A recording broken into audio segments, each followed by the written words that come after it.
আসসালামু আলাইকুম। আজকের ভিডিওতে পার্পেল হার্ট গাছ সম্পর্কে আলোচনা করব।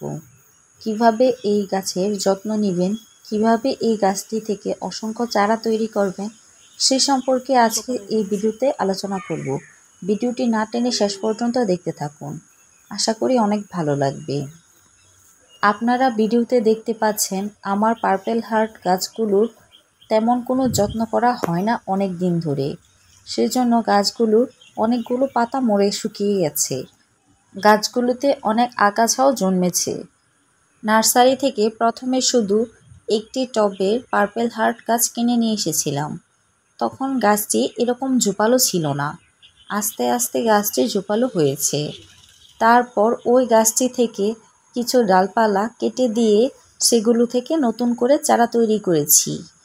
ছাদ বাগানে পার্পেল হার্ট গাছের তেমন কোনো যত্নের প্রয়োজন হয় না।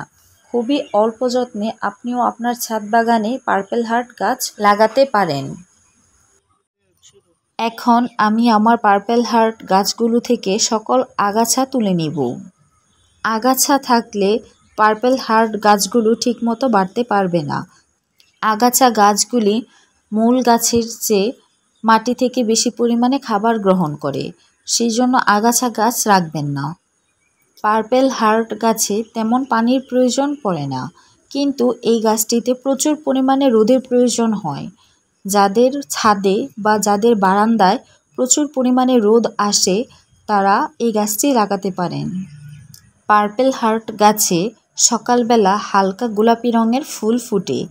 ফুলগুলো একসঙ্গে দেখতে খুবই সুন্দর লাগে, তাই যারা বারান্দা সাজাতে চাচ্ছেন তারা খুব সহজেই বারান্দায় এই পার্পেল হার্ট গাছ লাগিয়ে বারান্দার সৌন্দর্য বৃদ্ধি করতে পারেন।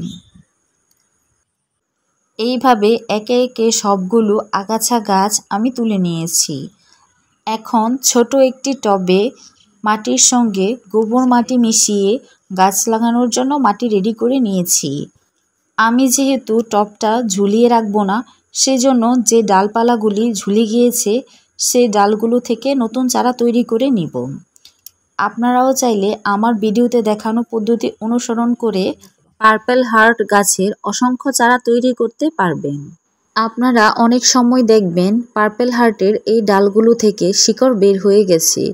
সেই শিকড় মাটিতে লাগিয়ে দিলেই খুবই সহজে পার্পেল হার্ট গাছের চারা তৈরি করতে পারবেন।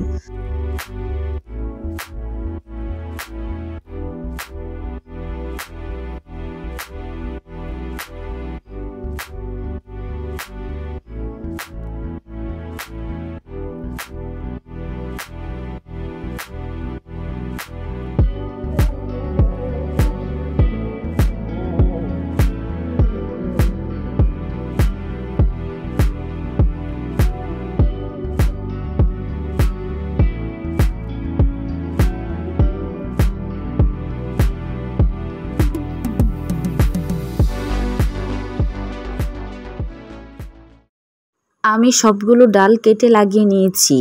ইনশাআল্লাহ কিছুদিনের মধ্যেই এই ডালগুলো থেকেও সুন্দর চারা হয়ে যাবে।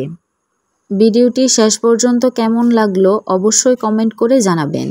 ভালো লাগলে অবশ্যই ভিডিওতে লাইক দিয়ে আমার চ্যানেলটিকে সাবস্ক্রাইব করে আমার পাশেই থাকবেন। সবাইকে ধন্যবাদ। আসসালামু আলাইকুম।